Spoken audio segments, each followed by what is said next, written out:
Hello everyone, welcome back. It is the third Friday of the month, and this means we are scrapbooking another sketch, and I have a whole bunch of pictures already prepped.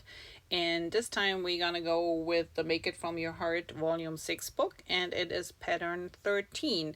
So my friend Erin over from Crafty Concepts with Erin, she started this last year, and they started with pattern 1, and we're working ourselves through the book.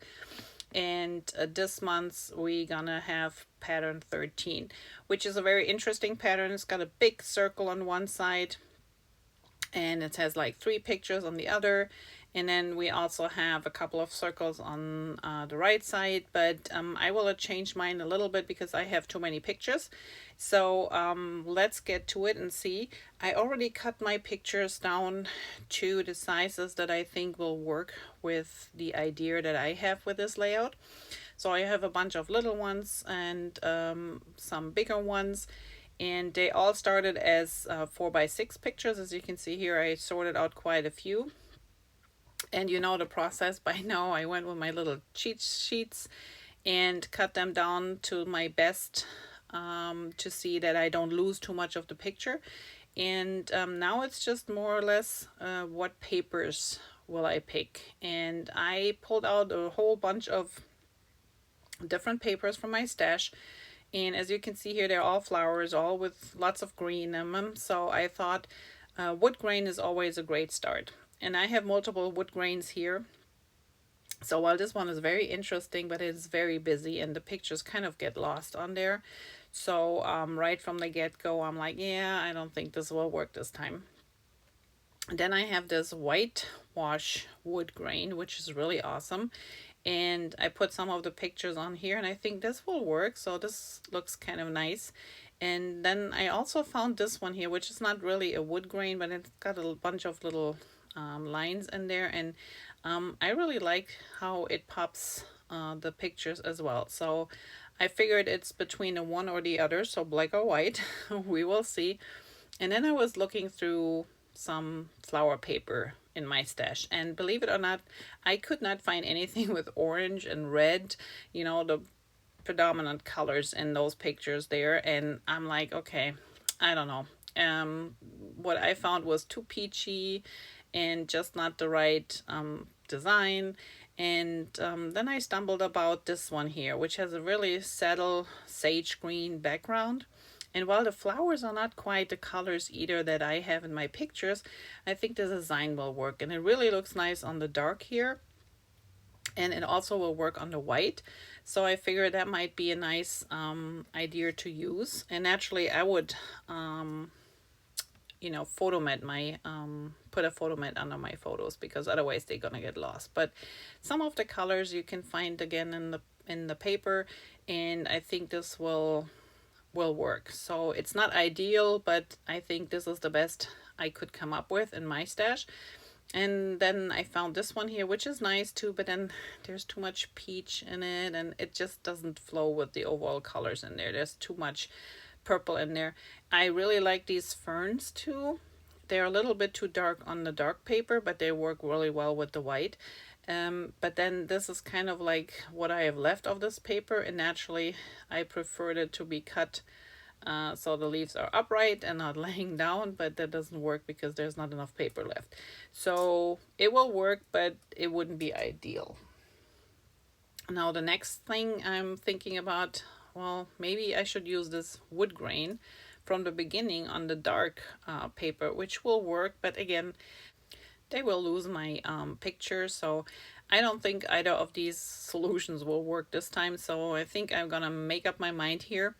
And while I like the white wash wood grain, I think I'm gonna stick with the black or the dark gray in the background, because it just pops the papers the most.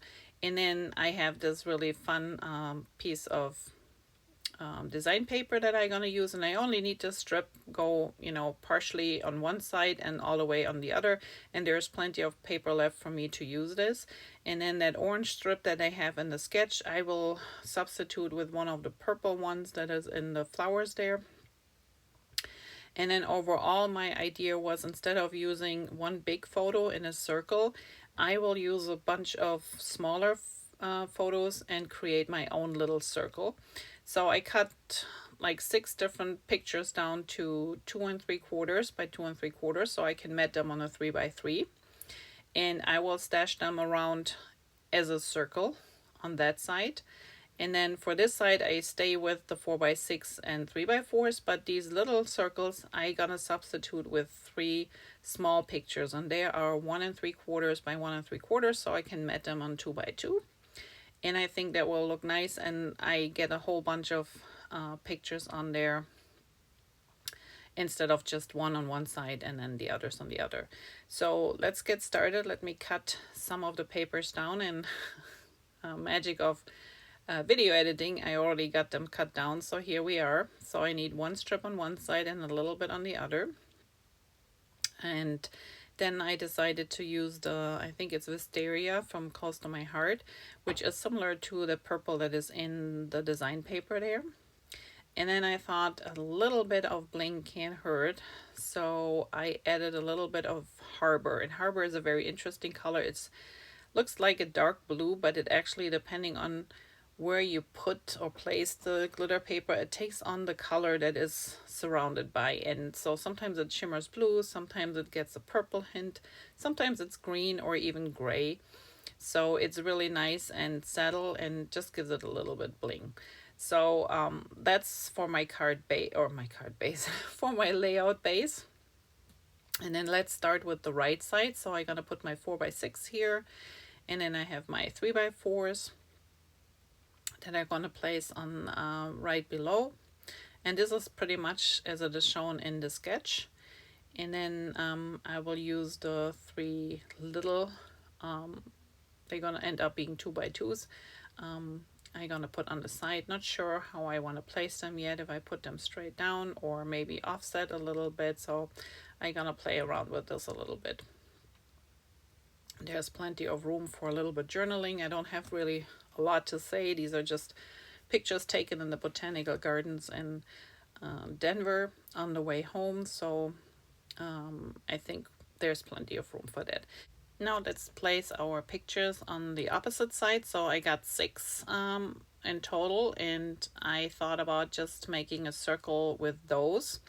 But it was a little bit bare, and I didn't really want it a full circle like they used in the sketch there. So I was debating, and I pulled out my Cricut and actually got to do a wonky circle. So you see 3 thin outlines, and I just melted them together. And I think that will work perfectly for a replacement. So I'm just gonna put my pictures on there now to see where we can put them and if they will work the way I thought they should, because sometimes, you know, you have an idea and it not always turns out to be working. But I think we will be good. It's just a question of angle them or put them on straight, but that's something that we can decide at a later point. For now, I need to photo mat the photos, and I use the same color as the circle. It's a two-tone paper, so it's got a darker side and a lighter side, and I'm gonna use the lighter side. And I also use the nail file to go around the edges to reveal the white core. And Stampin' Up just started to carry the two-tone papers too, so there are only a couple so far out, but they are promised to come up with all of their colors in the two-tone paper, which is really neat. So here I'm just placing my photos on the photo mats that I already created, and they're all true 4x6, 2x2, 3x4s, and 3x3s. And I just made sure that my pictures are cut a little bit smaller. So here we are. There's our circle, and then we have on the other side we got our main picture, the 2 smaller ones, and then instead of the circles I got my 3 little ones. So now I was struggling a little bit to find the right decoration to go along with. So first I thought, I'm just gonna grab some leaves. That always works, but I was not really happy with those. So I decided to go through my stash, and I found a stamp set that's an old one from Close to My Heart that had these clusters of flowers, which are not too big, but also not too small, and I think they will fit nicely in there, and a couple of other flowers and leaves that I could use. So I die cut a whole bunch of them, and then we see what we can do. So I got my watercolor pencils out, and I figured that would be the easiest way to match some of the colors in those flowers, because we don't want to leave them white. That just doesn't look good. But I gonna see that I can match a little bit the design paper colors that are in there. So I grabbed a few different ones, like the greens. There is one more darker green, which I gonna use a vibrant green with some black. I don't have a darker green in my pencil collection, and so I'm just gonna mix those. I have an olive green, which is kind of like the green that's in the paper there. Then I'm gonna use the two, it's like a purple and a blue to get this more bluish purple. And then there is this darker pink and lighter pink or salmon color that I gonna mix with those three. And if you wonder how I know which color to choose, so when I get new watercolor pencils, I just take a regular strip of white cardstock and I put a little bit of the pencil mark on there, and then I use some water to activate the color, and that way it gives me an idea what this color will look like once you prep it with water. And that makes it really easy to see and to find the right tone. And sometimes that's hard because when you look at the ends of those pencils, it doesn't always show you the true color that you're coloring. And this is so much easier to find out when you have a little, sheet to look at and find out what is working. So that's what I have been doing with all my colors. And this is just like the images that I stamped on. This is plain white cardstock. That's what I used to die cut, and I just stamped on it with black ink, and this is my collection of pencils, and that's why I have thin stripes. You can use just a whole sheet if you want to, but this works for me the best. The other thing you need, because they're watercolor pencils, and yes, you can use them as regular pencils, but it doesn't make sense, so I use a really fine water tank brush. And I do not fill my tank with water because they're sometimes hard to control, and when they get older they leak. So I just have a little jar of water on the side that I can close because accident happens and you don't want to spill your water somewhere. So I'm just gonna use this, and let's see that we can show you a little bit up close how I color those in. And I'm just gonna show you on one of each how I do this. So I'm not coloring the entire image. You will see that I only do like half of a leaf or the flowers, just the bottom. And the reason for is when we later use the water, we will actually activate the color, and this color goes a long way. So we can spread it out all the way to the tip, and that way we get an automatic gradation from dark to light, depending on how much color you put on there. But there are ways to add more color if it's not enough. And this is just a practice thing. So the more you practice with these and try them, the more you know how they work. Because not every pencil is actually reacting the same way to water than others. Some are harder to activate, others, like the black one, is really intense. So I'm just gonna put a tiny little bit of black here on the tip. These are the ones that we get a little bit, or want to get a little bit darker. And I know that this has a lot of pigment in them, so very sparsely I'm gonna use those. And so these are the leaves, and let's go to the flowers, and we do the same thing. So I'm just gonna go with the salmon, I think it's sorbet it was called. So I'm just gonna color in one of the petals, and again only like halfway. It looks funny. I mean, you can actually leave it that way if you like it, but I only go like halfway up, and then I'm gonna use the darker color to just go back in the center and just go a little bit up on each petal, so we have a little bit darker color there. And you can go as dark and as far as you want, but like I said, you spread later the color even more with a little bit of water. And now we just do the purple, and there the petals are so little, so you almost completely color them in, but also it's not a very dark color, so it's fine to do that because you want to have some color on your little flowers later on. And this is just really pretty much all you need to do, so you don't have to color them in.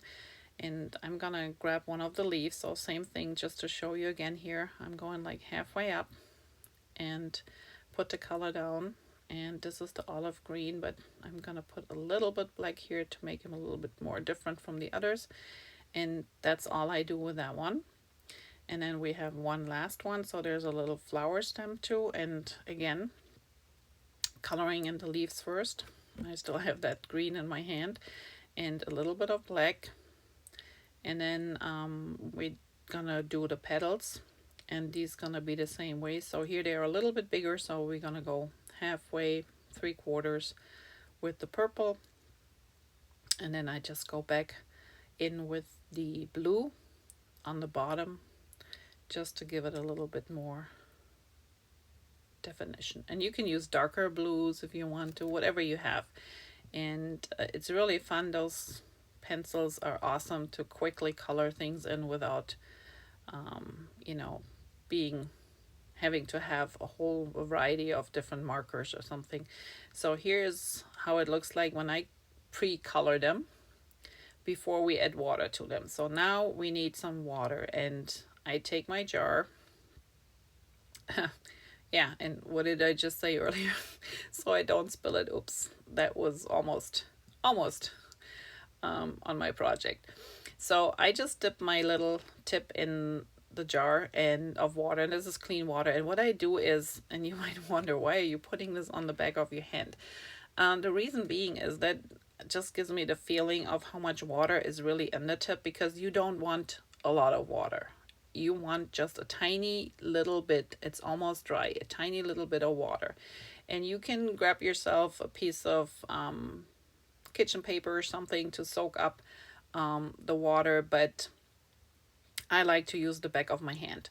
And then you go from the center and pull your color up, and then you can go back to the dark area and push it up, and you can see how it flows. So if you have sometimes a lot of dark color on the bottom, you can start from pulling from the middle up and then just go back the other way, so you don't pull the dark color all the way to the tip. You just keep it on the bottom. And it's hard to see here, but when I hold it up, you can see how the colors just melted together. And the key here is really to use as little as possible on water. And you will tell when your brush is getting too dry that it's just not flowing anymore. So here you can see how the colors that are activated, there's one petal that's not activated with water yet, but the rest is, how nicely they flow together. And it's really super easy. So we do this a lot in my card making classes, and the ladies love it because it's really quick and easy. And like I said, the key is less is more when it comes to water. And here's a little trick. So if you really feel like you need a little bit more of the darker color in the center, you can go directly with your brush onto the pencil. But as you can see, you pick up a lot of color, so be careful and don't overdo it. So if you feel like it's not dark enough, let it dry before you do that. And often when you use a lot of water on the tip there, the tip gets soft of your pencil too. So make sure you leave them aside and let it dry for a while before you continue. So here I'm just adding a little bit more of the dark color because it was a little bit too bland for me. And if you get too much like I do there, you just wipe it off on your paper or your hand, whatever you have handy. So here we go. And then it just smooths out. And like I said, I used regular white cardstock and also regular black ink to stamp this. So it is really easy to work with. And here we go. So now we're just going from one petal, and I like to go from light to dark color. That way I don't have to rinse my brush too often. So here we have the pink, and now I'm just going into the purple. And as you can see here, so one side is melted together, the other one is not, and it just looks so finished. I really love the it's hard to see here because it's such a light color, but I just love the way that these watercolors, you know, help you to color in your subjects and in a really easy way. And I will not show you all the sets that I done, but I think one is fine, so you get the idea. So here's a couple more, and these ones you don't really have to, you just go color, you know, a lot. You just go in and activate it a little bit and push it around, and it's such a tiny flower. Okay, now on to the leaves. So for the leaves, you just do the same thing. You go from the center and you push the color up, and you will see that it really spreads out a long way. So there you have, it's already green, and then that little bit of black down there, see, I'm also wiping something off, but there's a lot of black in there. So do your testing first, make yourself a little sheet and put your number or your color name on there, and then scribble some of the pencil on there, and then use some water to activate, and you can tell how easy it flows. And there you can see a little bit the dark and light differences. So on we go again, and like I said, I always it's just a habit using the back of my hand, but it just really gives me the idea how much water is on my brush, because you don't want to do, if you do too much, you get a big blob there and it literally will melt everything, including the ink you stamped with. So we don't want that to happen. But here we go.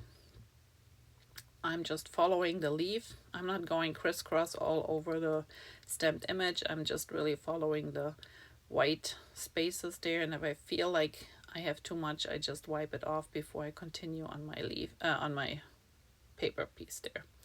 All right, so there is another leaf, and there we go. Whoops, out of camera. There you have it. So it's really an easy way, and I know it looks easy, but it really is. You just have to practice a little bit. So stamp a few more images and color them in and just get the feeling for these pencils. But I just love them because it's really a nice finish, and it's really easy to achieve. And like I said, you don't have to color in the entire image. You want to have some dark and some light spots, and in some cases you even want to leave some white areas just to make it more interesting. And these pencils will help you to do that. So if you have never tried them, they're relatively inexpensive. Give yourself a set. I will link to Stampin' Up! Watercolor pencils down below. But I don't have, I think one of the sets is sold out right now, but it should be back in stock soon. So, but one is fine for testing and starting. And as you can see, you can easily mix the colors and you know, get your own shade that you need. Or if you don't have a color, like let's say you don't have a green, well, you just use your yellow and blue, and you can mix them together, which is really fun. So here we are, a few more of those little ones, and then we're gonna go over and use the other big ones. So here we have it, a few more, and we're done with this one. And then you can add some glitter to it if you want to, but I think it's just perfect. And like I said, if you really feel like there is something missing or you need a little bit more deeper color, set it aside, let it dry, and then you can go with the tip of your brush and a tiny little bit of water, get it from your pencil, and then go back in there and add more if you think you need more. But here we have all three colored in, and I think that matches the colors in the paper pretty good. And if you see something, you missed something, you can always go in there. This pencil stays perfectly in there until you add water to it, and then you can activate it, so you can prep things ahead of time too. So here I put all my finished pieces down to see if I can spread them out further or where I would like to put them. And then I also got a couple of those butterflies that came in the set just to see how many I really need. but I think overall I like the decoration. I think that works well with the layout. They're not too much, they're just right and the right size. They're not too big, so now it's just a matter of getting everything together. And I think I'm gonna leave my pictures the way I put them down there, just overlapping, and I might put those, I don't know, maybe I put the flowers flat and the pictures lifted, so I have to play around with this. But let's start with the pictures. So I put all my pictures down on foam tape or dimensionals, and now I'm just gonna start setting my flowers in position. And it's just a mixture of just plain adhesive and some foam dots here and there, depending on, or dimensionals. I have to remember to say dimensionals. So depending on, you know, if I want to raise something or not. So I just gonna push this one underneath here. And often I do a mixture, so it looks more natural when you have one thing lifted and the other one that disappears underneath another piece that can be just adhered flat with some adhesive. So you know, I sometimes just mix. Here's one leaf has a dimensional, the other one is flat, so just a little bit extra. Okay, so here they are now all adhered, and I'm just playing around with my little butterflies where to put them. So the butterflies have 2 layers. They came in that stamp set, and I just cut them out, stamped them, and then used the same little bit of ink, not ink, but use the pencils on them and a little bit of shimmer like the Winker Stella.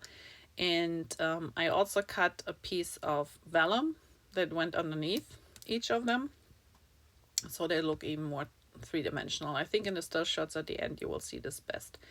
And now I'm just using a little white gel pen because I thought the butterflies need a little bit of extra. And here you can see me just going, you know, in little circles and swirlies, just little dots or little dashes, whatever you want to do. And this is just the white gel pen, which always works great on dark. And it's just a cute little extra. You don't have to do this, but I felt like it could use a little bit. All right, now I did a few more on the other side here, so I do a few dots, or even on the purple here. You still will see the white a little bit, so I just give each of them their own little swirl, and it just makes it more interesting in my opinion. So here are a few more, and I also gonna do a few little dots here and there. And I know on the design paper it doesn't show up as much as it does on the black, but it just gives this little extra. And I think we can call it done.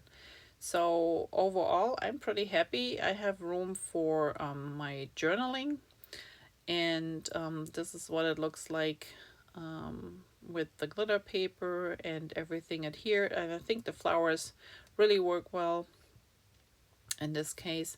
And I know this, yeah, it's a little bit off, so one side is a little bit closer than the other, but that's okay. It's a wonky circle. So here we have the other side, and there is plenty of room for journaling down here. Like I said, it's not a lot that I have to say anyway. And Alive in Full Bloom is a sticker that I found in my stash, which worked fine as well. And going back to our sketchbook volume 6, and this is pattern 13. So we have the circle here with the title instead of around the circle. I put mine in the center, but we have the stripes here and there, which is identical as in the pattern. And then these pictures were the same, but then my circles on the side, I replaced those with those little squares. So overall, I'm pretty happy. I hope you like this little tutorial, and I will see you back here next week. Thanks for watching. Bye bye.